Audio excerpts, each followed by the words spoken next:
Bienvenue dans cette vidéo sur les 3 grandes techniques humides à connaître à l'aquarelle pour débuter. Partie 1. Le nerf de la guerre à l'aquarelle, c'est le dosage de l'eau et ça passe par le pinceau. Donc pour moi, l'apprentissage pour bien doser l'eau, c'est de choisir le pinceau qui va être adapté à ce que l'on peint et au format choisi. Je vais donc vous montrer pour chaque technique les rendus avec 3 tailles de pinceaux différents et vous allez voir que ça joue beaucoup sur le rendu et ça peut vous aider à mieux doser l'eau. On va commencer avec la technique du mouillé sur mouillé, c'est vraiment une des techniques phares de l'aquarelle. On va mettre de l'eau puis ajouter un jus, c'est-à-dire une association d'eau et pigments sur une zone humide et les pigments vont se déplacer librement, donc là c'est vraiment quelque chose qu'on ne peut pas trop contrôler. En fait le résultat sera différent à chaque fois. Malgré tout on peut orienter un petit peu tout ça et c'est ce qu'on va voir dans cette vidéo. Alors pour le matériel, moi je vais choisir 3 tailles de pinceaux vraiment très différentes. J'ai pris mes pinceaux, j'en ai pris un très gros de taille 18, un de taille 10 et un de taille 1. Donc vous voyez que ce sont des pinceaux vraiment très différents, mais le but ça va être d'accentuer les différents rendus et que vous vous rendiez bien compte. Ensuite j'ai pris une feuille de papier à peu près à 4 que j'ai séparée en 3 cases pour faire la technique avec le gros pinceau, le moyen et le petit. Comme ça on verra bien les différents rendus. Et surtout très important, prenez du papier coton. On ne peut pas faire des techniques humides avec du papier cellulose, ça sèche beaucoup trop vite, donc ça ne fonctionne pas du tout. La diffusion des pigments dépend de plusieurs facteurs, donc il faut vraiment expérimenter parce que je vais vous donner des astuces et comment travailler un peu tout ça, mais ça va aussi dépendre du type de pigment, donc il faut que vous essayiez avec vos couleurs, avec votre papier, et puis vraiment engranger de l'expérience, pratiquer, c'est ça qui va vous permettre de mieux maîtriser le mouillé sur mouillé. Alors je vais commencer par humidifier ma première case. Donc moi j'ai pris 2 pots d'eau parce que j'en ai un qui va se teinter progressivement avec de l'eau et j'en ai un que je vais garder vraiment avec de l'eau claire. Donc là j'ai pris mon gros pinceau vraiment pour humidifier toute la feuille.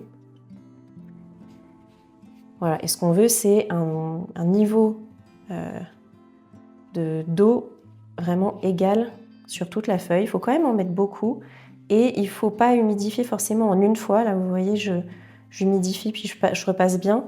Le papier va assez vite peut-être absorber un petit peu d'humidité, donc il ne faut pas hésiter à bien passer partout, surtout sur les bords, qui peuvent sécher aussi un peu plus vite, et avoir le bon niveau d'humidité. Parce qu'on va travailler assez longtemps dans l'humide. Voilà, et puis là, je vais vous montrer ce que ça donne avec un pinceau assez gros. Alors j'ai humidifié mon jaune, voilà, et puis je vais préparer mon jus. Et je vais vraiment en mettre bien sur mon pinceau. Voilà, j'essaye pas de l'essorer, je vais prendre le plus possible. Et donc là, voilà, je pose ici sur ma zone humide, ça se diffuse. Je peux le faire avec le pinceau vertical, je dépose un peu moins. Au fur et à mesure, j'ai moins de couleurs. Donc ça, c'est le rendu avec le jaune. Je vais vous montrer avec le rouge vermillon. Parce que lui, c'est vraiment une couleur qui se diffuse beaucoup. Vous allez le voir. Hop. Donc voilà, là il va se diffuser aussi beaucoup. Donc vous voyez que là, avec ça, on a des rendus, vraiment des grosses zones, des grosses taches. Si j'essaye de faire un trait, voilà, j'aurai un trait quand même assez important. Et quand je relève le pinceau, en général, j'ai aussi une plus grosse trace à la fin. Vous voyez le rouge qui continue de se diffuser bien partout. Ce qu'on peut faire, par exemple, c'est rincer un petit peu, enfin rincer complètement le pinceau, l'essuyer complètement, le sécher, et on peut rattraper un peu ces fusions. Par exemple, là, si je trouve qu'il y en a trop, je peux passer avec mon pinceau, voilà, récupérer un peu la couleur rouge. Il faut le rincer bien à chaque fois, sinon on va en redéposer et l'essorer. Et là, je peux récupérer aussi un petit peu. Voilà, si je trouve que c'est trop rouge, trop foncé, que ça se diffuse trop, je peux essayer d'en récupérer un petit peu. Ça reste assez limité, mais c'est une technique à connaître. Ensuite, je vais passer à la deuxième case. Je vais vous faire un peu la même démonstration. Donc là, pareil, j'humidifie toute ma feuille.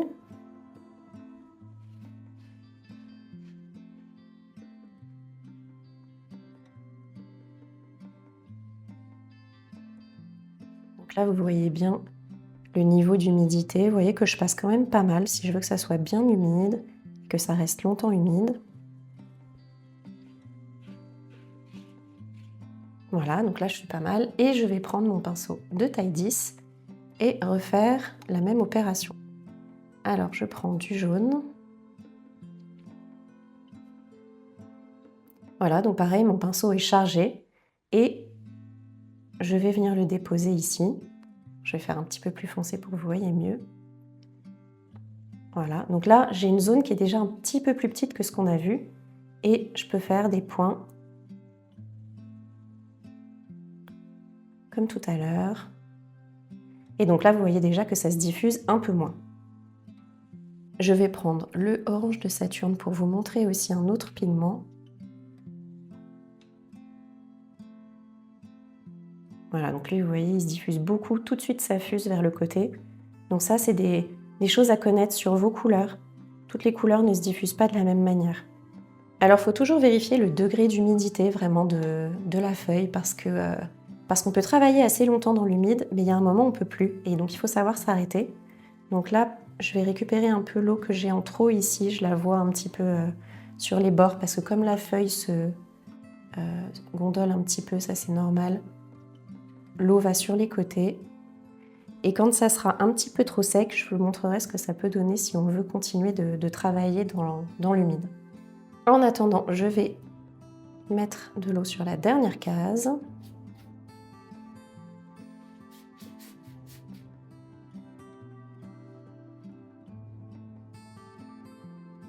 Donc là, c'est pareil, vous voyez que c'est bien humide. Et je vais prendre cette fois mon tout petit pinceau, bien le charger et venir déposer de la couleur. Donc là, vous voyez que c'est beaucoup plus précis. Je peux faire... Là, ça se diffuse encore pas mal. Je peux faire des petits points, mais ça va être beaucoup plus précis. Forcément, si j'ai un plus petit pinceau, j'ai moins de pigments, donc je vais en déposer moins sur la feuille. Et ça permet de faire des choses plus maîtrisées du coup.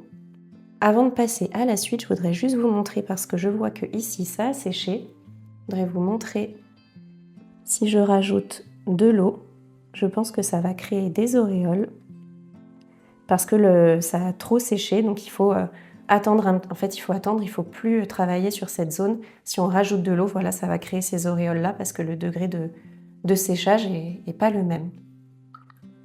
Donc je peux faire aussi avec le rouge.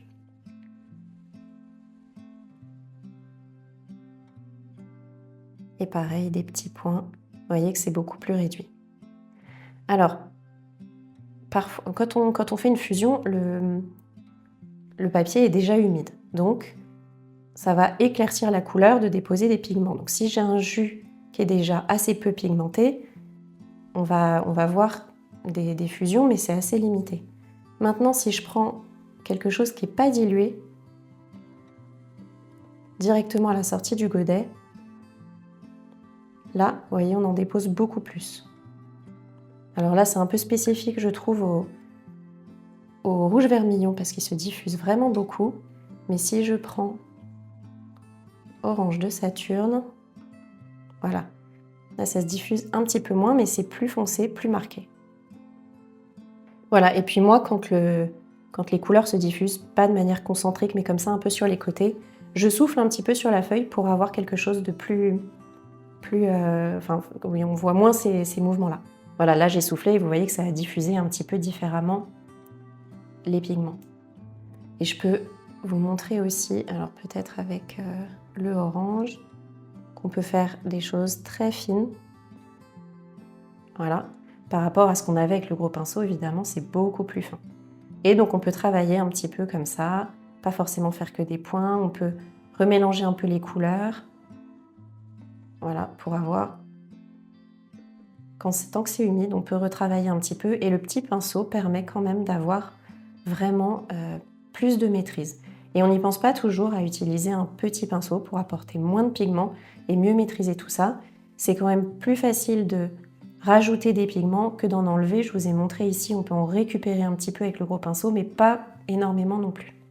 Maintenant, je vous propose de mettre en pratique et de peindre un ciel complètement en mouillé sur mouillé en utilisant les 3 pinceaux pour avoir des rendus un petit peu différents et avoir un ciel qui n'est pas complètement flou. Vous allez voir qu'on peut aussi avoir de la finesse en mouillé sur mouillé. Alors pour ça, j'ai pris une feuille de papier coton en format 20 x 20 cm, donc vraiment toujours du papier coton, on ne peut pas faire ces exercices avec du papier cellulose. Je vais garder mes 3 pinceaux et puis les couleurs que j'ai choisies et je vais vous montrer comment on peut travailler tout ça. Alors, donc mouillé sur mouillé, j'humidifie d'abord toute ma feuille avec de l'eau claire et mon gros pinceau. Donc là, vous voyez, j'en prends vraiment beaucoup sur mon pinceau. Le but, c'est d'avoir un bon niveau d'humidité bien uniforme sur toute la feuille.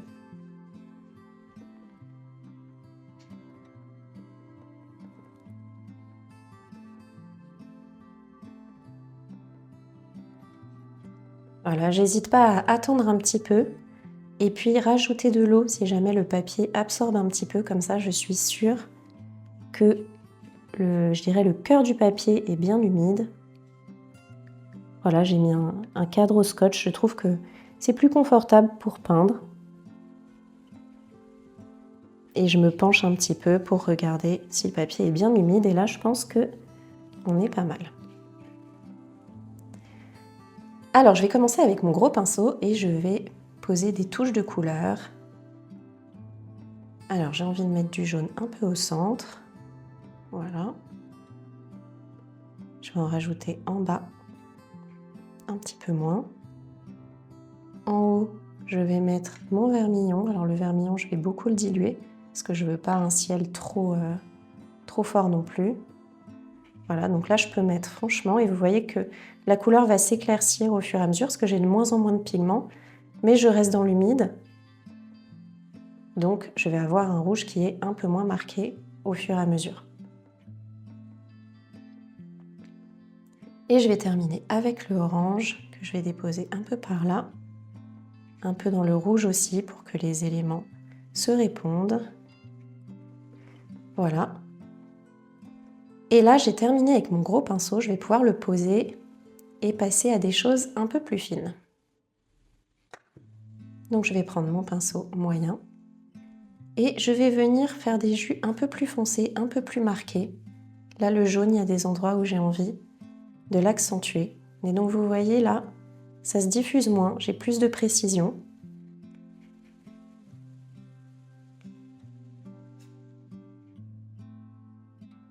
Voilà.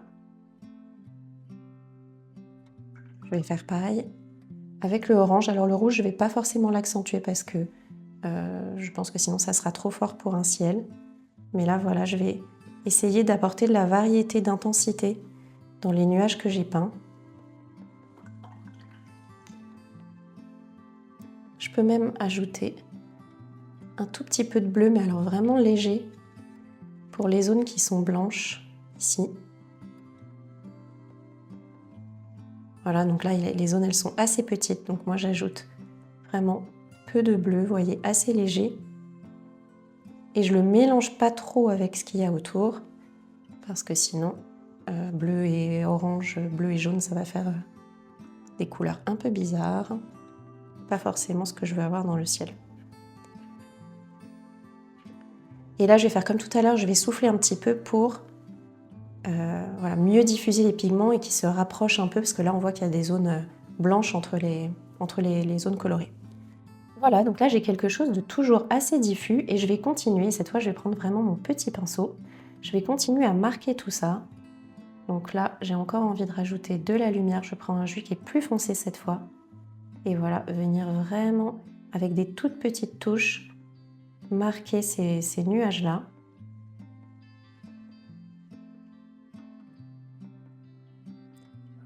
Je peux venir souligner, en fait, moi je prends souvent des couleurs voilà, plus marquées pour venir souligner ces zones.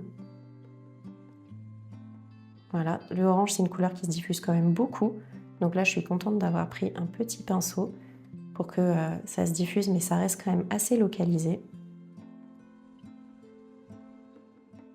Et je vais même pouvoir venir travailler avec une couleur un peu plus foncée. Là je vais prendre mon gris froid, je vais l'humidifier.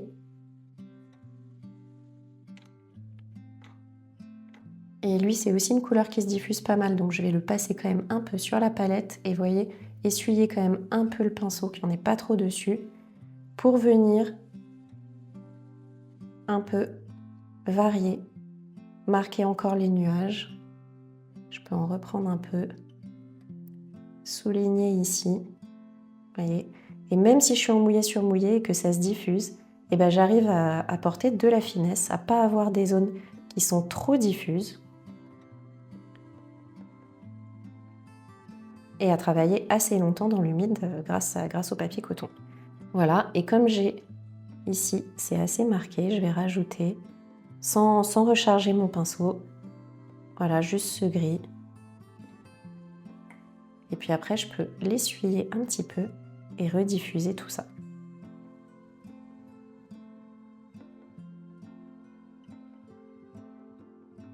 Et une dernière chose que je veux vous montrer, c'est qu'on peut aussi ajouter du blanc. Alors du blanc en mouillé sur mouillé, ça fait un super effet dans les zones où il y a déjà un peu de couleur. Vous allez voir ça, je vais vous montrer ici, voilà. Ça rapporte un peu de lumière, surtout dans le ciel. J'en apporte vraiment par endroits. Et je trouve ça assez intéressant. On l'utilise assez peu à l'aquarelle. Mais vous voyez que pareil avec le petit pinceau. Et quand on y va avec parcimonie, on a des effets sympas. Et ça rajoute un petit peu de lumière. Alors, je ne vais pas en mettre partout, hein, il faut que... Là, je suis en fait en train de peaufiner un peu. Hein. J'ai mon petit pinceau, je travaille dans l'humide, mais ça se diffuse beaucoup moins. Donc là, je suis en train d'avoir un peu de finesse. Il m'en faut pas trop non plus. Je vais en rajouter ici parce que je trouve que c'est une zone intéressante avec du blanc. Voilà. Et un petit peu ici aussi. Voilà, et là je commence à voir que ma feuille est en train de bien sécher. Je pense que je ne vais plus pouvoir travailler dans l'humide, donc je vais m'arrêter là. Voilà, donc l'aquarelle est sèche, j'ai retiré le scotch. Et vous voyez uniquement en mouillé sur mouillé, on a différentes zones. Donc ici on a ces zones bien floues, bien diffuses, claires, qu'on a fait avec le gros pinceau. On a comme ça créé un fond, organisé un petit peu le ciel. Ensuite, on a les zones un petit peu plus définies. On a voulu qu'il y ait moins de pigments, que ça se diffuse moins. J'ai utilisé ici le bleu, j'ai mis un peu de orange. Voilà, donc ça permet de structurer un petit peu mieux. Je dirais que la première couche à organiser, là on a donné déjà un peu de structure. Et enfin, vous avez vu que j'ai beaucoup travaillé avec le petit pinceau pour apporter voilà, ces zones plus marquées, qui vont attirer un peu le regard, un peu plus fines. Ici j'ai le blanc qui ressort légèrement, alors on ne retrouve jamais le blanc du papier si on rajoute du blanc dans une zone colorée. Par contre, ça apporte aussi un peu de variété et puis ces petits effets nuageux, un peu cotonneux. Donc vous voyez là, en combinant ces trois pinceaux, on arrive à avoir un joli ciel avec vraiment différents degrés de mouillé sur mouillé et c'est très intéressant. Pour le mouillé sur mouillé, si vous avez un doute, commencez plutôt par un petit pinceau, ça permet de libérer moins de jus, moins de pigments et de mieux contrôler la zone. C'est plus facile donc de rajouter du pigment par la suite ou de prendre un pinceau plus gros plutôt que l'inverse. Et puis si vous voyez que le papier commence à sécher et que vous avez un doute, vraiment un petit pinceau ça va libérer peu de jus et ça devrait vous faire moins d'auréoles que si vous utilisez un gros pinceau et que vous libérez plein d'eau d'un coup. Entraînez-vous déjà avec cette technique, avec votre papier, vos pigments et vos pinceaux pour vraiment les découvrir à fond parce que je vous disais, il y a des résultats vraiment très différents en fonction du matériel. Et je vous retrouve dans la partie 2 de cette vidéo dans laquelle on va parler lavis et fusion.